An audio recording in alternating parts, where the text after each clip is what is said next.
घंटा है। पूरे देश में ऐसे माहौल था कि क्या होगा क्या नहीं होगा, लेकिन उस वक्त भी कांग्रेस की सरकार और मनमोहन जी प्रधानमंत्री थे, देशमुख जो महाराष्ट्र से यहाँ के मंत्री थे या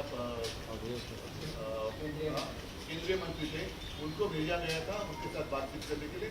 तो बातचीत करना ही तो प्रजातंत्र में होता है, अदरवाइज आप इसको तानाशाही कह सकते हैं। अगर किसी की बात, खुद की मन की बात जबरदस्ती सबको सुना है लेकिन जन की बात नहीं सुने, तो ये प्रजातंत्र इस्तीफा मांग रहे हैं सर, धर्मेंद्र प्रधान का इस्तीफा। पहले आप हमारे आघाड़ी के से बर्ताव मत करो, आपस में एक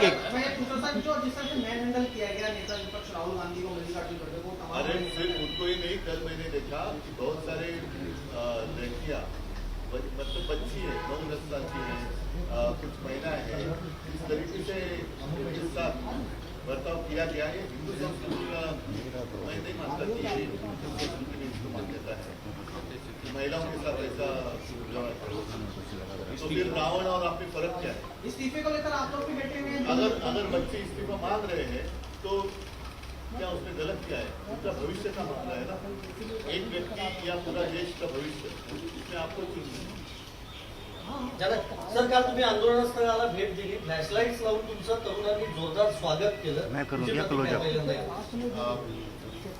मी पहिल्या दिवसापासून या सर्वांच्या मागे समर्थन देण्यासाठी आहे आणि उगाच काय मी करतोय काय हे सांगण्याची मला काही हौस नाहीये, परंतु तरुण हे आपल्या देशाचं भविष्य आहे। भाग्यविधाते ज्याला म्हणतो आपण, त्या भाग्यविधात्यांचं भाग्य जर का तुम्ही चिरडून टाकणार असाल तर ती लोक का ऐकणार नाही। आणि ज्या वेळेला अशा तरुणांची तुम्ही धुरळ म्हणून निर्वंचना करता, तेव्हा तर मला असं वाटतं सहनशीलतेच्या पलीकडे, आणि या मुलांना कोणीतरी आधार देण्याची गरज आहे। आज त्यांना जर आपण आधार दिला तर हे देशाचे भावी आधारस्तंभ हेच वाचू शकतील, पण आजच जर का ह्या आधारस्तंभाला तुम्ही तोडून मोडून टाकून हुकुमशाही लागणार असाल तर ही मुलं गप्प नाही। उद्याच्या मुंबईला आणि मला असं वाटतं की सरकारचं, लोकशाही आपण मानतो, जगातली एक सगळ्यात मोठ्या लोकशाहीपैकी आपली लोकशाही असं आपण जर मानत असू आणि जर ती असेल तर तुम्हाला त्यांच्याशी जाऊन बोलण्यामध्ये कमीपणा कसा वाटतो? पहिल्याच दिवशी, म्हणजे असं नाही की काल पहिला दिवस होता, हे तर ह्या दुसऱ्या टप्प्याचा 20वा-25वा दिवस असेल, सोनम वांगचुकजींच्या उपोषणाचा 20वा-25वा दिवस आहे। त्याच्या आधीपासून आणि त्याच्याही आधी 10-15 दिवस आधी एकदा अभिजित आणि सगळी मंडळी इकडे येऊन गेली होती, त्याच वेळेला जर का यांच्याबरोबर चर्चा केली गेली असती तर मला असं वाटतं की हा विषय सुटला असता। राज्यातील सगळे नेते आहेत ते म्हणतात की देशभरात हे आंदोलन सुरू आहे, हे एक विचारधारा आहे, दहशतवादी विचारधारा।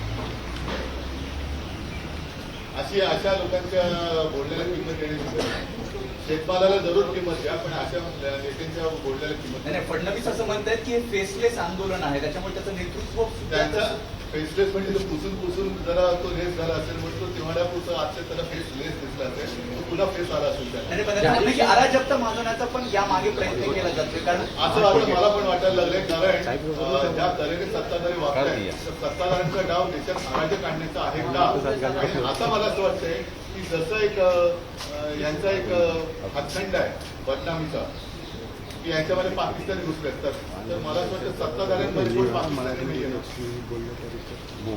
सरकार राजीनामा घेण्याच्या मूडमध्ये नाहीये, सरकार जे आहे पंतप्रधान यांचा राजीनामा घेण्याच्या मूडमध्ये नाही, एवढं तुमचे सगळे खासदार पहिल्या दिवसापासून आंदोलनाला पाठिंबा दिलेला आहे। डेडलॉक कसं सुटलं?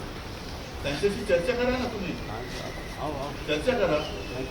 जर मी माझ्या रविवारच्या मुंबईचं आंदोलन केलं होतं, त्याच्यात गोष्ट म्हणजे काय राजारांची गोष्ट नाही, घटना सांगितली होती।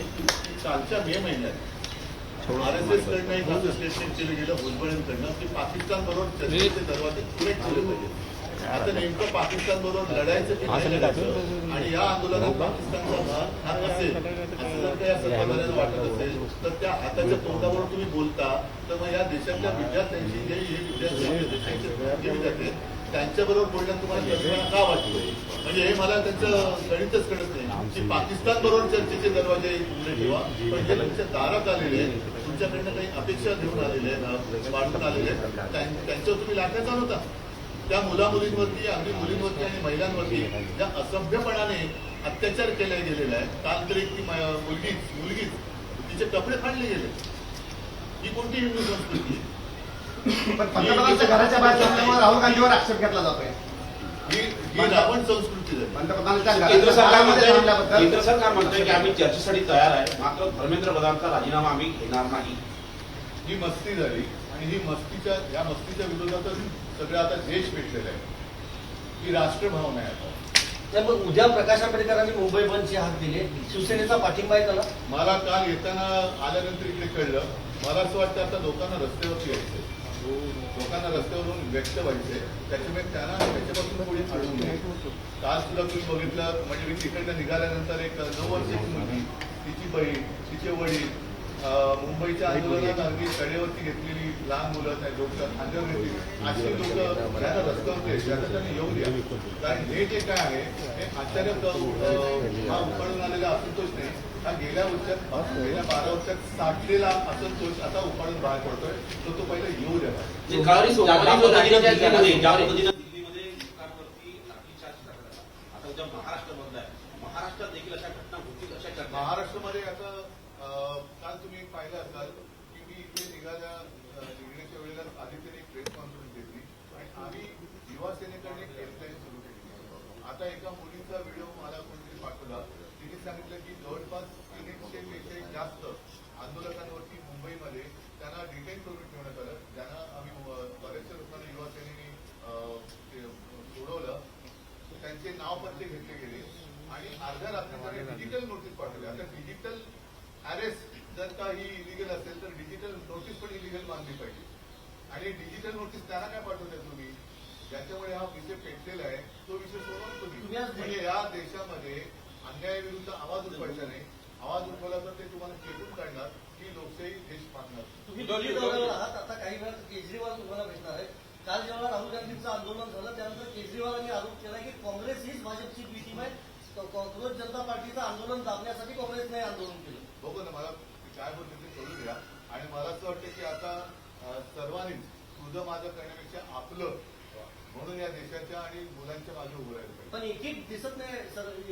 बघू ना, मी तर सगळ्यांच्या सोबत आहे. मी मुलांच्या सोबत आहे. म्हणून मी काल जाऊन अभिजितला भेटलो आणि त्या मुलांना मी म्हटलं मी भाषण करायला नाही, तुम्हाला वंदन करायला आलेलं आहे. कारण की एक असं वाटत होतं आम्ही राजकारणामध्ये लढतो, पण हे कोणासाठी लढतो, तर ते कोणासाठी लढतो ती मुलं माझ्या समोर होती. ते बघितल्यानंतर लक्षात येतं की आहे अजूनही आपल्या देशामध्ये तो एक मर्दपणा म्हणतो, अन्यायाविरुद्ध लढण्याची चीड म्हणतो, ती जिवंत आहे.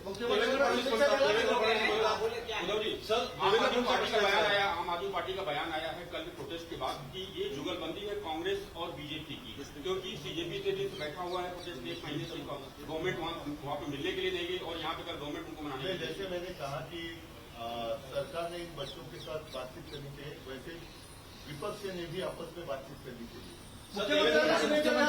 तुम्ही दिल्लीत आहात. मुख्यमंत्र्यांचा वाढदिवस आहे सर. हो, शुभेच्छा द्यायला काहीच हरकत नाही. मुख्यमंत्री माझ्या शुभेच्छा आहेत आणि माझ्या शुभेच्छांमध्ये पाकिस्तानचा हात नाहीये.